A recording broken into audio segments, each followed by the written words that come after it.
Gempa dengan magnitudo 7,7 mengguncang Nusa Tenggara Timur dan menghancurkan sejumlah bangunan yang ada di sana. Lalu bagaimana kondisi terkini penanganan gempa di Nusa Tenggara Timur? Kita sudah terhubung dengan PLT Kepala Pusat Data Informasi dan Komunikasi Kebencanaan dari Badan Nasional Penanggulangan Bencana atau BNPB, Pak Berton Suar Pelita Panjaitan. Selamat sore, Pak Berton. Selamat sore, Mbak. Baik, Pak Berton, informasi terkini Bapak saat ini masih berada di Jakarta. Namun bisa digambarkankah Pak laporan dari tim yang ada di sana, bagaimana kemudian kondisi terkini di Nusa Tenggara Timur?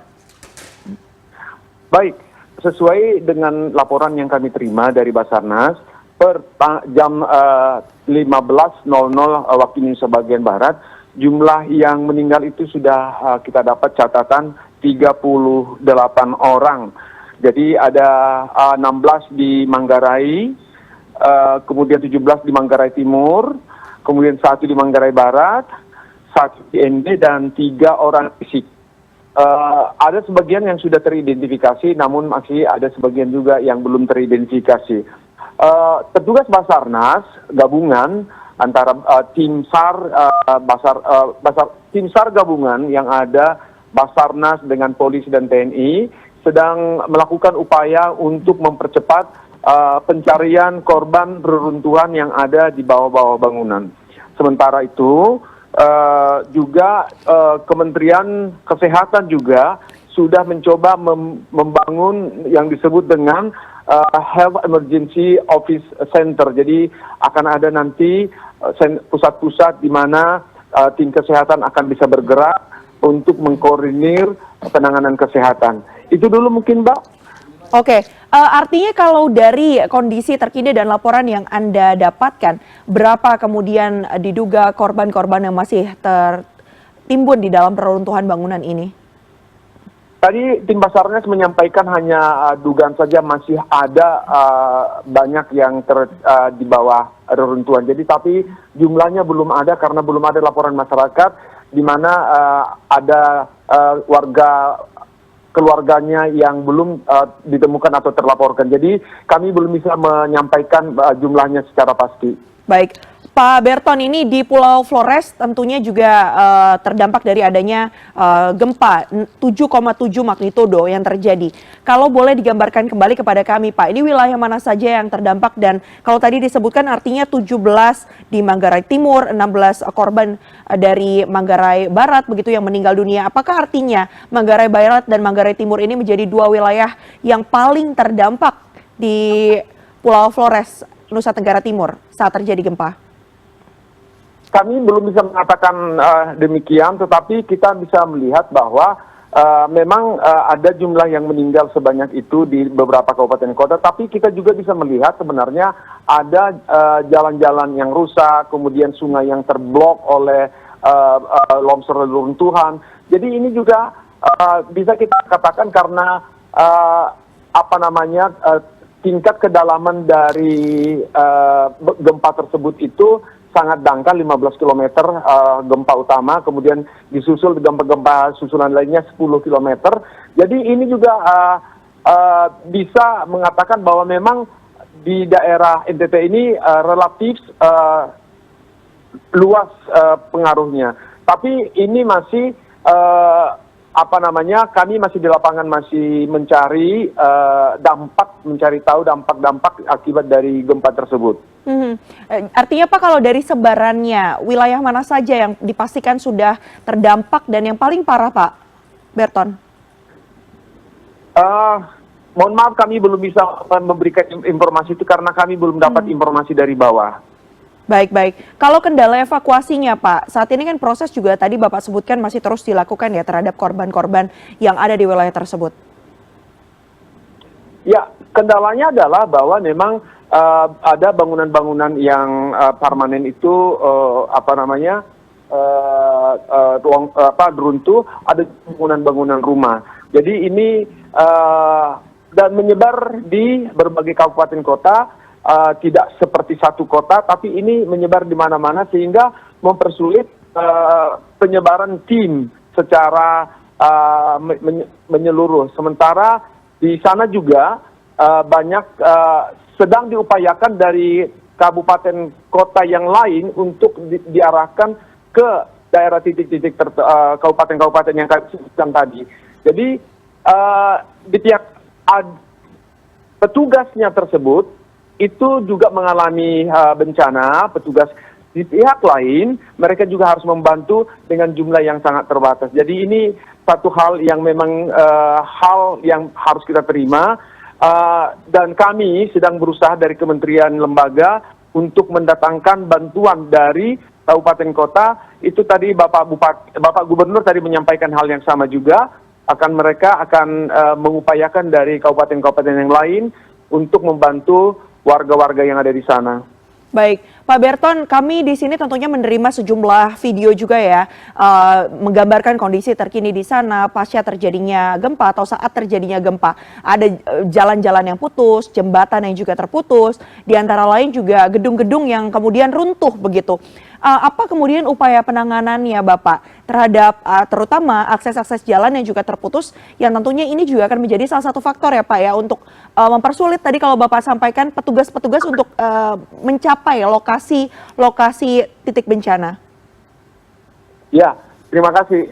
Tentu memang aksesibilitas ini menjadi sangat penting sehingga jalan dan telekomunikasi jadi hal utama yang kita kerjakan juga hari ini.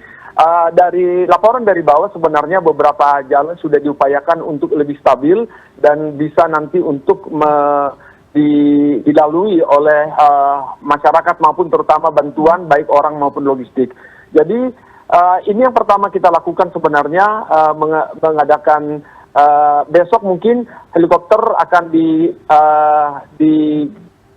deploy ke lokasi, baik oleh BNPB, tadi oleh Basarnas juga ada, kemudian ada beberapa kementerian tadi akan mendeploy beberapa helikopter untuk melihat sekaligus juga nanti memberikan bantuan mungkin nanti kepada warga yang memang membutuhkan. Baik, Pak, kita tahu bahwa ini gempa sangat masif terjadi ya, di mana selain tentu magnitudo yang juga besar begitu 7,7, kita lihat juga banyak sekali kerusakan yang diciptakan. Sebenarnya apa sih Pak yang menjadi dasarnya sehingga kerusakan yang terjadi dan dampaknya ini begitu besar begitu di gempa yang terjadi pada Flores, Nusa Tenggara Timur? Ya, tentu kita harus menyadari sebenarnya kegempaan ini kan memang gempa itu harus pasti ada gitu, ada, dan kita tidak bisa melakukan hal-hal untuk menghentikan gempa. Tetapi yang bisa kita antisipasi adalah bahwa bangunan yang kita buat itu mestinya yang tahan dari kegempaan, baik itu secara struktur maupun mungkin bangunan-bangunan yang dari tradisional itu bisa kita gunakan. Nah, di pihak lain juga sebenarnya kita juga bisa memanfaatkan bagaimana para pekerja atau kementerian lembaga yang lain mengupayakan melakukan simulasi, melakukan pendidikan di sekolah, baik juga di rumah sakit untuk melakukan berbagai upaya mengantisipasi adanya lonjakan atau kejadian seperti ini. Jadi semua kementerian sebenarnya mestinya bisa melakukan aktivitas yang melakukan antisipasi dari kegempaan ini. Baik, gempa susulan Selain dari masyarakat untuk membangun rumah dengan lebih baik untuk tahan gempa. Berdasarkan laporan yang didapat Pak Berton, apakah gempa susulan ini masih sering terjadi? Berapa kali sekali frekuensinya?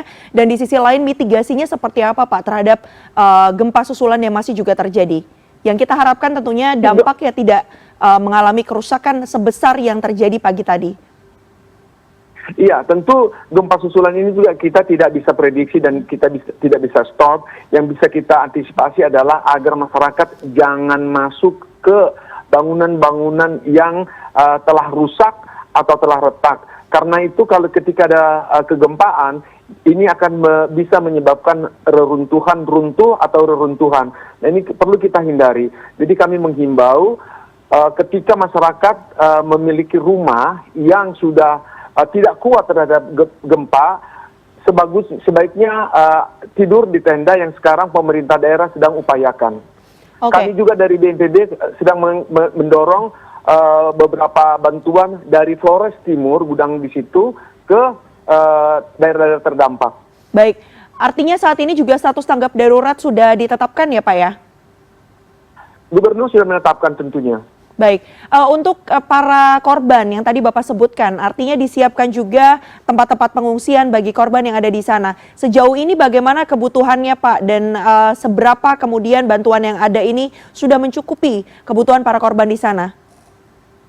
Ya, ini kan karena hari pertama dan kami memperoleh informasi ada lebih kurang 2.000 orang yang evakuasi mandiri. Jadi potensial memang masih banyak akan membutuhkan tenda ini. Tapi hari pertama, hari kedua memang situasinya lebih hektik. Tapi kami yakin Bapak Gubernur dan juga para Bupati Wali Kota sedang berupaya melakukan pemenuhan kebutuhan akan tenda. Dari Kementerian Sosial juga kami mendapatkan informasi tadi ketika rapat dengan kementerian bahwa Tagana sudah didorong ke lokasi-lokasi untuk membuat dapur umum. Baik, artinya pemenuhan kebutuhan dari para korban atau pengungsi yang ada terus dilakukan ya Pak ya? Siap, benar. Baik, Pak Berton, kita tahu bahwa wilayah Nusa Tenggara Timur tentunya termasuk di antaranya Pulau Flores. Ini merupakan satu juga destinasi wisata. Kita tahu banyak juga kemudian wisatawan yang ada di sana saat kejadian gempa ini terjadi. Bagaimana kondisi mereka Pak? Apakah Bapak sudah mendapatkan laporan jumlah mungkin wisatawan yang terdampak dari adanya gempa magnitudo 7,7 Pak? Sejauh ini kami belum mendapatkan informasi berapa wisatawan domestik maupun mancanegara yang ada di Flores, di Labuan Bajo. Saat ini itu yang bisa kami sampaikan. Baik, kita nanti tunggu ya Pak ya perkembangannya seperti apa, termasuk diantaranya tentunya pemenuhan kebutuhan-kebutuhan dari para korban terdampak gempa dengan magnitudo 7,7 di Flores, Nusa Tenggara Timur. Terima kasih banyak Bapak Berton Suar Pelita Panjaitan sudah bergabung bersama kami selaku PLT Kepala Pusat Data Informasi dan Komunikasi Kebencanaan Badan Nasional Penanggulangan Bencana atau BNPB. Nanti kita terhubung lagi ya Pak ya untuk tanya perkembangan terkini seperti apa. Terima kasih Pak Berton dan juga tim, sehat selalu.